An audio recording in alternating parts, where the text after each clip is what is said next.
Hello learners, this is Yash and welcome back to SSCT Point. In the last session, we learned about the positions of multiple adverbs in a particular statement, in a single statement. I hope you remember when we have more than one adverb in a particular statement, in a single statement of different kinds. है ना? So what we have to do in today's session, we have to understand some remaining valuables of adverbs and yeah, that is it. So आज का session will not be longer enough. It would be short. है ना? तो start करते हैं guys without wasting any time. चलिए, अब है कुछ वैल्यूएबल्स का मतलब क्या है? As I told you, valuables का मतलब हो गया that could be useful for you in adverbs, ठीक है? For your exam perspective also, है ना? तो एडवर्ब्स में कुछ ऐसे मतलब वैल्यूएबल्स हम सीखेंगे, ऐसे स्टफ हम सीखेंगे एडवर्ब्स में, जो काइंड्स से अपार्ट है, यानी कि जो हमने काइंड्स पढ़े हैं एडवर्ब्स के वो तो हमने पढ़े हैं, ठीक है? उसमें से क्वेश्चंस तो बनने ही हैं, लेकिन कुछ ऐसे other stuff in adverbs only, कुछ ऐसा कंटेंट एडवर्ब में ही जो आपके काम आ सकते हैं एग्जाम के लिए, on the basis of which question can be made, है ना? Question can be can come in the examination, है ना? तो वही मैं आपको बताने वाला हूँ। तो जैसे स्टार्ट करते हैं, तो ये कुछ ऐसी बारीक चीजें हैं जो हर एक टीचर आपको नहीं बताएगा। First of all let me choose the colour. तो कुछ ऐसी बारीक चीज़ें का मतलब क्या हो गया जो most of the candidates, most of the teachers ignore, है ना? इग्नोर करने की कोशिश करते हैं बिकॉज़ समटाइम्स ये आते नहीं है एग्ज़ाम में एंड समटाइम्स मतलब इनके लिए एक स्पेशल सेशन बनाना टीचर को थोड़ा या स्टूडेंट्स को भी लेना थोड़ा हेक्टिक लगता है, तो वही बात है। But I do not want to leave anything which is important for your examination and for your other exams also, है ना? तो इसीलिए तो मैंने सोचा कि एक सेशन ऐसा रखा जाए जो थोड़ा हटके है, मतलब इसमें एडवर्ब्स का यूज़ अलग तरीके से बताया गया है। मतलब कुछ ऐसा वर्ड जो एडवर्ब की भी तरह भी एक्ट कर रहा है और किसी अदर पार्ट ऑफ स्पीच की तरह भी एक्ट कर रहा है। वही मैं आपको बताना चाह रहा था। जैसे तुम्हारे सामने क्या लिखा हुआ है? द लिखा हुआ है and you know the is what? The is an article, है ना? द क्या होता है? एक तरह का आर्टिकल होता है। As you know that. तो आर्टिकल है ये द, फिर भी एडवर्ब के सेशन में क्या कर रहा है? Because sometimes the acts as an adverb, ठीक है? Sometimes the acts as an adverb, ठीक है? ये कभी-कभार द रिलेटिव एडवर्ब और डेमोस्ट्रेटिव एडवर्ब की तरह काम करता है। अब तुम्हें ये जानने की ज़रूरत नहीं है कि रिलेटिव एडवर्ब क्या होता है, डेमोस्ट्रेटिव एडवर्ब क्या होता है, ये मैंने आपको नहीं पढ़ाया। Why? Because you could have become complicated, है ना? कॉम्प्लेक्स हो सकता था सब कुछ, which is not required for you, है ना? तो एसएससी एग्ज़ाम पर्सपेक्टिव के लिए जितनी एडवर्ब है मैंने उससे बहुत ज़्यादा करवाया है। तो रिलेटिव एडवर्ब क्या होता है, डेमोस्ट्रेटिव एडवर्ब क्या होता है, इसके बेसिस पे I know that you would be able to हाँ, अटेंड अ क्वेश्चन ईज़िली, है ना? तो उसी के लिए कोई पर्टिकुलर मेरे को एडवर्ब का सेशन लेने की ज़रूरत नहीं थी। अब बस हम ब बात करेंगे द की, ठीक है? द क्या होता है? एक तरह का आर्टिकल होता है, ठीक है? आर्टिकल होता है, definite article. I know that, you know also. तो अब ये एडवर्ब की तरह कैसे काम करता है? Why what it is doing in a adverb session, in an adverb session, तो वही देखेंगे। देखो, definite article the is used as an adverb only with an adjective. ये जितना भी लिखा हुआ है ना, मैं मतलब रटवाने वाला नहीं हूँ, पढ़ाने वाला नहीं हूँ, रीड आउट करने वाला नहीं हूँ। बस सिंपल सी बात है, मैं आपको बताने वाला हूँ कि जो आर्टिकल द होता है वो एडवर्ब की तरह भी काम करता है, ठीक है? रिलेटिव एडवर्ब की तरह करता है, डेमोंस्ट्रेटिव एडवर्ब की तरह करना, इतनी गहराई में जाने की तुम्हें ज़रूरत नहीं है, ठीक है? बस तुम्हें ये समझना है आर्टिकल द को एडवर्ब की तरह कैसे यूज़ करते हैं ना, हाउ, ठीक है? एक स्टेटमेंट से you will be getting it easily why? Because I have already told you. एक स्ट्रक्चर होगा आर्टिकल द का with adjectives also, with comparative adjectives also, है ना? तो उसी के जैसा है। क्या होता है जब आर्टिकल द, कभी-कभार क्या होता है article the comparative degree of adverb की तरह यूज़ होता है। कंपैरेटिव डिग्री ऑफ एडवर्ब के साथ यूज़ होता है। की तरह नहीं, के साथ यूज़ होता है। क्या? Article the. कैसे यूज़ होता है? अब यहाँ पे आर्टिकल द को तुम भूल जाओ, ठीक है? मैं बोलना चाहता हूँ कि मैं ज़्यादा काम करना चाहता हूँ, ज़्यादा काम करना चाहता हूँ। तो I how how would I be making a sentence? I want to I want to work, कैसे लिखूँगा इसको? मोर, है ना? मैं ज़्यादा काम करना चाहता हूँ। I want to work more, ठीक है? अब यहाँ पे सिंपल सी बात है, ज़्यादा काम करना चाहता हूँ, एक्शन करना चाहता हूँ। एक्शन को क्या मॉडिफाई करेगा? एडवर्ब मॉडिफाई करेगा। तो सिंपल सी बात है, मोर क्या हो गया? एक तरह का एडवर्ब हो गया, ठीक है? जो मॉडिफाई कर रहा है वर्ब को। ये वो बता रहा है, जो एक्शन है वो ज़्यादा चाहिए, ठीक है? तो इससे ही पता लगता है इस स्टेटमेंट से कि मैं ज़्यादा काम करना चाहता हूँ, ज़्यादा के लिए आया मोर, और मोर एक तरह का एडवर्ब है। व्हाई? बिकॉज़ वो जो एडवर्ब मोर है, वो किसके लिए आया है? वर्ब के लिए आया है, जो कि एक तरह का एक्शन है। तो इससे आपको ये पता लगता है कि जो मोर है वो एडवर्ब है और वो किसके लिए आया है? वर्ब के लिए आया है, जो एक तरह की एक्शन है, एक तरह का वर्ब है। अब अब मैं ये बोलना चाहता हूँ कि जितना ज़्यादा काम करूँगा उतना अच्छा होगा। जितना ज़्यादा काम करूँगा उतना अच्छा होगा। तो अब ये मैं कैसे बता सकता हूँ? The more we work, the more we gain, है ना? जितना ज़्यादा काम करते हैं, उतना ज़्यादा मिलेगा। अब यहाँ पे तुम्हें क्या ध्यान रखना है, तुम्हें इससे ये बात तो पता लग गई कि मोर यूज़ करोगे वर्क के लिए। है ना? उस वाली स्टेटमेंट को बताना क्यों ज़रूरी था? Because I wanted to tell you कि भाई मोर किसके लिए यूज़ हो रहा है? वर्क के लिए यूज़ हो रहा है। अब स्टेटमेंट पे आएँगे कि जितना ज़्यादा काम करेंगे, ठीक है? जितना ज़्यादा काम करेंगे, तो अब यहाँ पे पता लग गया कि वर्क के लिए क्या है? मोर आया। मोर क्या एक तरह का एडवर्ब है, जो वहाँ पे मैं बता चुका हूँ। मोर एक तरह का एडवर्ब हो गया। अब यहाँ पे जितना ज़्यादा काम करेंगे, उतना पाएँगे, उतना ज़्यादा पाएँगे, उतना ज़्यादा पाएँगे। तुम्हें ये तो पता लग गया कि ज़्यादा के लिए तुमने वर्ड्स लिख दिए हैं, ठीक है? वी वर्क भी तुम्हें पता लग गया, वी गेन भी तुम्हें पता लग गया। लेकिन जितना उतना के लिए मैंने कुछ बोला? जितना उतना के लिए क्या है? जितना उतना के लिए है ये। जितना उतना के लिए है ये। ये क्या है? द है। तो यहाँ पे ये डेफिनिट आर्टिकल नहीं है। ये यहाँ पे डेफिनिट आर्टिकल की तरह काम नहीं कर रहा है। ये यहाँ पे एडवर्ब की तरह काम कर रहा है। किसकी तरह कर काम कर रहा है? एडवर्ब की तरह काम कर रहा है। रिलेटिव एडवर्ब की तरह काम कर रहा है, डेमोंस्ट्रेटिव एडवर्ब की तरह काम करना है। You are not gonna be asked in the examination. तुम्हें बस ये ध्यान रखना है जो द है, यहाँ पे डेफिनिट आर्टिकल नहीं है। यहाँ पे वो कंपैरेटिव डिग्री से पहले आ रहा है। Comparative degree of what? Of adverb. Adverb क्यों है? क्योंकि यहाँ से पता लगा था कि मैं ज्यादा काम करना चाहता हूँ, तो जो मोर है वो एक्शन को डिफाइन कर रहा है, एक्शन को मॉडिफाई कर रहा है, एक्शन को मॉडिफाई क्या करेगा? एडवर्ब करेगा। So that is why more become adverb. तो और ये कौन सा एडवर्ब है? कंपैरेटिव है। कंपैरेटिव है ना? कंपैरेटिव। मोर मतलब जब कंपेयर कर रहे हो, आई वांट मोर मतलब तुम्हें जितना चाहिए उससे ज्यादा मुझे चाहिए। यहाँ पे कंपैरिजन हो गया। तुम्हें जितना चाहिए उससे ज्यादा मुझे चाहिए, तो कंपैरिजन हो रहा है। ठीक है, तुम्हारा फिर कंपैरिजन हो रहा है कि मेरे पास ज्यादा है। तो यहाँ पे ये पता लगा है कि कंपैरेटिव डिग्री है। मोर क्या एक तरह कंपैरेटिव डिग्री है, और ये मोर किसके लिए आ रहा है? वर्क के लिए आ रहा है, जो कि एक तरह का एक्शन है। और कोई चीज अगर एक्शन के लिए आती है तो वो एडवर्ब बन जाती है। तो इससे पता लगा कि जो मोर है वो कंपैरेटिव डिग्री ऑफ एडवर्ब बन गई है। ठीक है, तो यहाँ पे मोर क्या बन गए? कंपैरेटिव डिग्री एडवर्ब बन गए, यहाँ पे भी और यहाँ पे भी। इस केस में मोर किसके लिए आया? वर्क के लिए आया, जो कि एक एक्शन है। ठीक है, इस केस में मोर किसके लिए आया? गेन के लिए आया, वो भी एक तरह की वर्ब है। ठीक है, तो इससे पता लगा जो मोर है वो कंपैरेटिव डिग्री ऑफ एडवर्ब है। और अगर किसी भी comparative degree of adjective, adjective के साथ भी आता है, बता चुका हूँ, अभी भूल जाओ एडजेक्टिव। अगर किसी भी कंपैरेटिव डिग्री ऑफ एडवर्ब के पहले द आता है, तो वो आर्टिकल द नहीं रहता। वो क्या बन जाता है? वो एडवर्ब बन जाता है। क्या बन जाता है? एडवर्ब बन जाता है। ठीक है, तो अब देखो इसका मतलब क्या हो गया? इसका मतलब, इसकी हिंदी भी क्या होती है? इसकी हिंदी होती है जितना, और इसकी हिंदी क्या होती है? उतना। ठीक है, तो जितना ज्यादा काम करोगे उतना ज्यादा पाएंगे, जितना ज्यादा काम करेंगे उतना ज्यादा मिलेगा।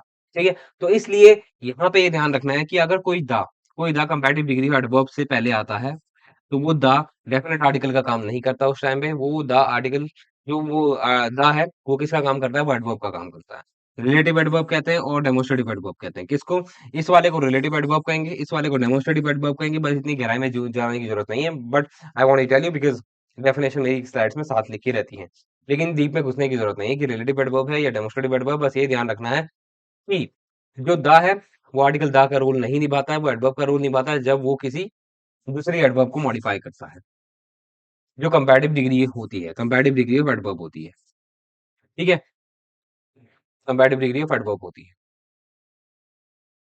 ठीक है, आई होप समझ में आ गया होगा। बस यही बताना चाह रहा था, और इसमें इससे ज्यादा कुछ नहीं है। एग्जाम में तुम्हारे कैसे आ जाएगा? एग्जाम में तुम्हारे आ जाएगा कि भाई यहाँ पे द हटा रखा होगा, यहाँ पे लगा रखा होगा, यहाँ पे हटा रखा होगा, यहाँ पे लगा रखा होगा, दोनों में रहना चाहिए। यहाँ पे कोई और डिग्री दे रखी होगी, जैसे मोस्ट दे रखा होगा सुपरलेटिव, यहाँ पे मोर दे रखा होगा, दोनों में कंपैरेटिव डिग्री लगेगी। किसकी? एडवर्ब की। एडजेक्टिव का तो तुम्हें मैं बता चुका हूँ। ठीक है, आई होप समझ में आ गया होगा। बस यही है।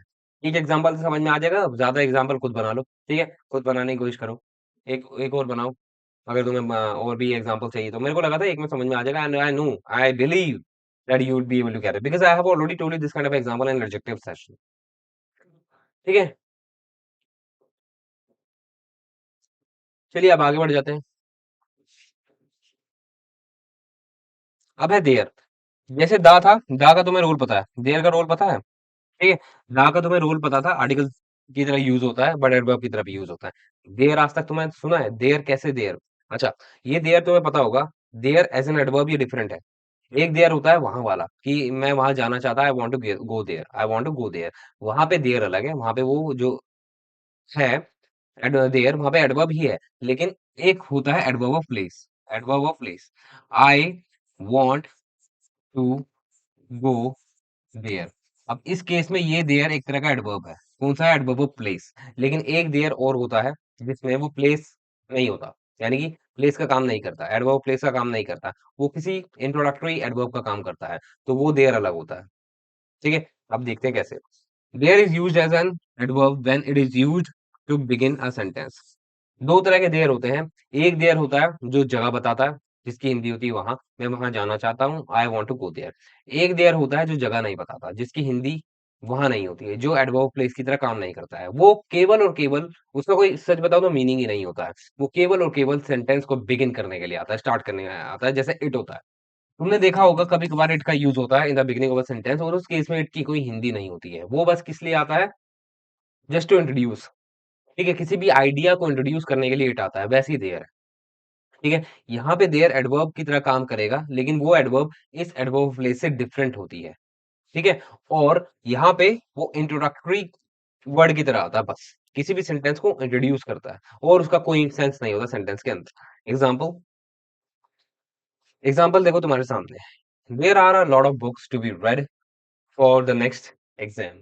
यहाँ पे क्या बता रहा जा रहा है कि भाई बहुत सारी बुक्स है जो पढ़नी है एग्जाम के लिए। ठीक है, अब इस केस में बहुत सारी बुक है पढ़नी है एग्जाम के लिए, देयर की हिंदी बनी कुछ, बहुत सारी बुक है जो पढ़नी है एग्जाम के लिए, अगले एग्जाम के लिए, आई मीन, है ना। देयर की कुछ हिंदी बनी नहीं बनी। यानी कि इस केस में जो देयर है सेंटेंस की शुरुआत में आ रहा है, बस इस सेंटेंस की शुरुआत में इंट्रोड्यूस करने के लिए आ रहा है कि भाई बुक्स हैं। ठीक है, बुक्स हैं जिसको पढ़ना है अगले एग्जाम के लिए। देयर का कोई सेंस नहीं है यहाँ पे, बस इंट्रोडक्शन के लिए काम है। तो इस तरह के सेंटेंसेस बनते हैं देयर के साथ।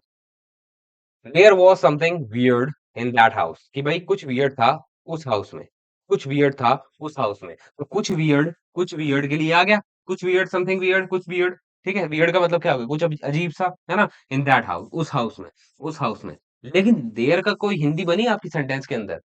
देयर की कोई हिंदी बनी नहीं बनी। इसका ये मतलब पता लगता है कि देयर जो होता है एक तरह का एडवर्ब की तरह काम करता है सेंटेंस में, जब वो इंट्रोड्यूस करने के लिए आता है सेंटेंस को, that is it, except this use of there, nothing is for there. There का कोई मीनिंग नहीं होता किसी भी सेंटेंस के अंदर, जब देयर इंट्रोड्यूस करने के लिए आता है सेंटेंस में।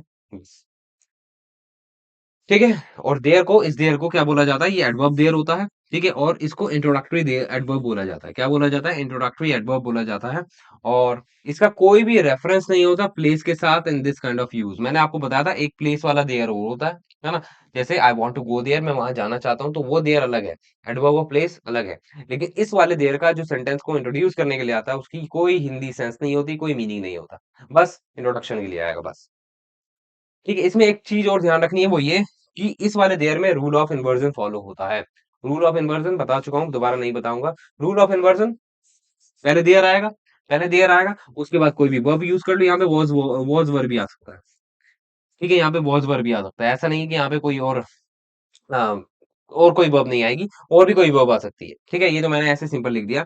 देयर के साथ इज आएगा, आर आएगा, सिंगुलर या प्लूरल वर्ब आएगी, और उसके बाद सब्जेक्ट आएगा। जैसा कि मैंने तुम्हें बता ही रखा है कि जो रूल ऑफ इन्वर्जन होता है वो हमेशा किसी भी एडवर्ब से स्टार्ट होता है, उसके बाद वर्ब आती है, एंड देन सब्जेक्ट आता है ना। तो इस वही हो रहा है। अगर कोई भी सेंटेंस देयर से स्टार्ट होगा, फिर वर्ब आएगी, फिर वर्ब आएगी, उसके बाद कोई भी दूसरी वर्ब यूज कर लो। ठीक है, मेन वर्ब, आई मीन ये होगी हेल्पिंग वर्ब, ये होगी मेन वर्ब, उसके बाद आखिर में क्या हो गया? सब्जेक्ट हो गया। आखिर में क्या हो गया? सब्जेक्ट हो गया। अगर सिंगुलर वर्ब होगी तो सिंगुलर सब्जेक्ट आएगा, अगर प्लूरल वर्ब होगी तो प्लूरल सब्जेक्ट आएगा। ठीक है, and some of the examples you have already seen in the previous slide, है ना। जैसे देख ही लो दोबारा से, देयर। ठीक है, अब यहाँ पे देयर क्या है? देयर हो गया। ठीक है, उसके बाद वर्ब आएगी, वर्ब अगर प्लूरल है तो बुक भी, यानी कि जो सब्जेक्ट है वो भी प्लूरल हो जाएगा। ठीक है, ये आर तो बुक का बुक्स हो गया। There was something, was, was क्या सिंगुलर है, तो समथिंग भी सिंगुलर है। ठीक है, इससे ज्यादा डीप में जाने की जरूरत ही नहीं है इसमें, बस यही ध्यान रखना जो रूल होता है। चलिए अब आगे बढ़ते हैं। ये क्या कह रहा है? Adverbial phrases. फ्रेजेस का मतलब तुम्हें पता ही है, और अगर वो फ्रेजेस रिलेट करते हैं एडवर्ब से तो एडवर्बियल फ्रेजेस हो जाएगा, सिंपल। इतना ज्यादा टेंशन लेने वाली बात ही नहीं है। तो फ्रेजेस का मतलब मैंने आपको पहले ही बताया था, फ्रेजेस क्या होते हैं? Group of words. ठीक है, मोर देन टू वर्ड्स, और टू वर्ड्स के ग्रुप को भी फ्रेजेस बोला जाता है। ठीक है, उनका अलग ही कंसेप्ट होता है, अलग ही मीनिंग होता है, and they are used as they are in a particular statement. बता चुका हूं पहले भी। तो एडवर्बियल फ्रेजेस कुछ ऐसे फ्रेजेस हैं जो एडवर्ब की तरह काम करते हैं, और दे can be useful for you in exam, in your subjective work also, है ना। जैसे ऑफ कोर्स तो सुना ही होगा, है ना। ऑफ कोर्स क्या है? ग्रुप ऑफ टू वर्ड्स है, एक, दो। तो ये क्या बन गया? फ्रेज बन गया। तो ये कैसे मॉडिफाई करेगा? ये वर्ब को मॉडिफाई करेगा। Of course I did it, ये किसने किया? Of course I did it. बिल्कुल मैंने किया। अब इस केस में वर्ब को मॉडिफाई कर रहा है, तो वर्ब को कौन मॉडिफाई करता है? एडवर्ब करता है। That is why it became this phrase has become adverb.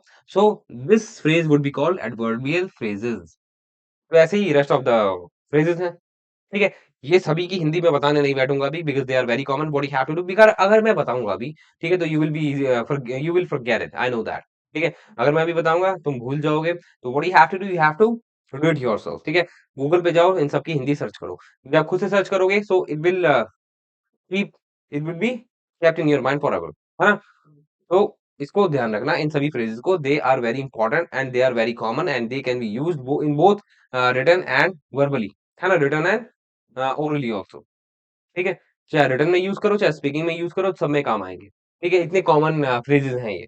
और एडवर्ब की तरह काम करेंगे तो एडवर्बियल फ्रेजेस इनको बोला जाएगा। At random, in general, in short, in particular, at large, upside down, by the way, at present, उसके बाद at last, by the by, first and foremost, up and down, far and wide, far and away, to and fro, out and out, far and near, off and on, ठीक है? ये सारे phrases हैं जो तुम्हारे काम आ सकते हैं स्पीकिंग में भी एंड एग्जाम के लिए तो पढ़ ही रहे हो, है ना? तो इनके बेसिस पे क्या हो सकता है, कैसे एरर बनेंगे? अप एंड डाउन की जगह अप एंड साइड कर रखा होगा, कोई और वर्ड यूज कर रखा होगा, तो इनको चेंज नहीं करना होता है। These are the phrases as they are, ठीक है? इनको चेंज नहीं करना होता है। Do not change, try to change them, ठीक है? तो एग्जाम में इनको चेंज करते हुए कोई फ्रेज बना देंगे तो what you have to detect कि भाई ये वाला फ्रेज तो नहीं था वो, है ना? तो उसके बेसिस पे एरर फाइंड आउट कर लोगे। चलो, example, you were about to call me, in fact you did not. अब देखो यहाँ पे फ्रेज का यूज किया गया है एडवर्बियल फ्रेजेस का कि भाई तुम मुझे कॉल करने वाले थे, इनफैक्ट यू डिड नॉट।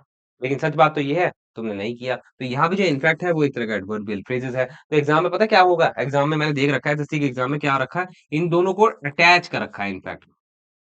तो ये एक तरह का वर्ड नहीं होता है इनफैक्ट, ये अलग-अलग वर्ड है इनके साथ और फैक्ट के साथ जो एक तरह का फ्रेज का काम करता है, तो इसके बेसिस पे क्वेश्चन पूछ लेंगे। तो कुछ भी नहीं छोड़ना है जो भी मैं पढ़ा रहा हूँ, ठीक है? Please do not try to what? Leave anything. कुछ भी आ सकता है एग्जाम के अंदर। 1 mark is very important for you, ठीक है? तो in fact you did not. At last she was satisfied. आखिर में वो सैटिस्फाई हो गई। तो एट लास्ट क्या एक तरह का फ्रेज है। द बेबी वॉक, अच्छा यहाँ पे वॉक नहीं आएगा, वॉक्स आएगा, तो यहाँ पे एक गलती हो गई है, एरर हो गया है। तो प्लीज इसको ध्यान रखना कि भाई द बेबी एक तरह का सिंगुलर सब्जेक्ट है, तो इसमें जो है वॉक के बाद एस लगेगा, ठीक है? The baby walks up and down the stairs, ठीक है? The diplomats from far and wide took our interview, ठीक है? तो ये वही है जो मैंने आपको पहले बताए हैं। तो ये सारे एडवर्बियल फ्रेजेस हैं, they have to be understood by you easily. And I think with this session is completed and I think आज थैंक यू की स्लाइड है। तो आज मैंने दिवाली का जो थीम लिया था, है ना? देखो सारी जो स्लाइड है दिवाली की, बिकॉज़ टुमारो इज़ दिवाली, है ना? दैट इज़ व्हाई आई टूक दिस। तो अच्छा लगा मुझे ये स्लाइड, तो that is why I incorporated these slides into my working. तो अच्छी लगी मुझे slides, that is why I used this slide. तो दिवाली का थीम भी बन जाता एंड ओकेजनली भी अच्छी स्लाइड है। तो थोड़ा इंटरेस्ट भी बन जाता and you must be feeling up to dated when you learn from these slides with the Diwali's theme. तो आज कंप्लीट हो गया अपना एंड एक और सेशन लूँगा एडवर्ब में, उसके बाद हम 50 एमसीक्यूज़ ऑफ करेंगे एडवर्ब्स, है ना? तो उसके बाद एडवर्ब्स कंप्लीट हो जाएगा, देन हम वर्ब स्टार्ट करेंगे, कंजंक्शन स्टार्ट करेंगे, वो देख लेंगे। बट धीरे-धीरे हमारा सिलेबस कंप्लीट हो जाएगा, ठीक है? और बस आज के लिए इतना ही एंड अब हम मिलेंगे in the next session with some other stuff in adverbs only and till then have fun and do whatever you want to do. Bye bye.